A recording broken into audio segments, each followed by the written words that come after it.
রাত ছিল কালো, ভয়াবহ অন্ধকার। চারিদিক জুড়ে রক্তের ঝড়, মৃত্যুর হাহাকার। গোলার শব্দে কেঁপে উঠত আকাশ, পৃথিবী থমকে গেছে আতঙ্কে।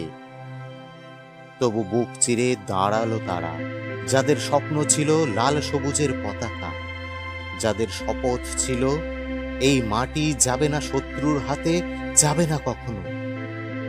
মায়ের কোল ছেড়ে তরুণ ছেলেরা যুদ্ধের পথে ছুটে গেল, কাঁধে পুরনো রাইফেল, হাতে গ্রেনেড, পায়ে ছেঁড়া স্যান্ডেল, চোখে দীপ্ত সাহস, হৃদয়ে শুধু প্রতিজ্ঞা, জীবন দেব তবু হার মানব না।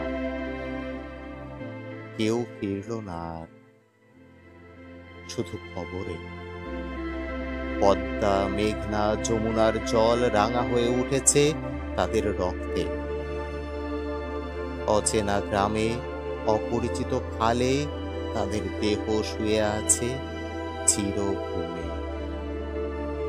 কিন্তু মুখে আছে বিজয়ের হাসি। বুলেট বুকে বিদ্ধ হলেও তারা পড়েনি, শেষ নিঃশ্বাস পর্যন্ত ধরে রেখেছিল অস্ত্র।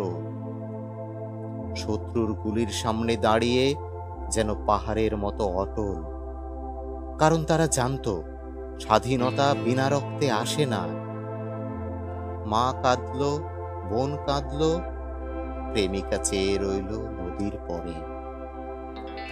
যদি একদিন ভেসে আসে প্রিয় মুখ, কিন্তু তারা জানে এই ত্যাগ বৃথা যাবে না। এই রক্ত গড়বে নতুন সকাল। গ্রামের বটগাছের তলায়, শহরের ভাঙা দেয়ালের পাশে, পাহাড়ের গহীনে, নদীর তীরে, যত স্থানে শহীদের রক্ত ঝরেছে তত স্থানে ফুটেছে স্বাধীনতার ফুল।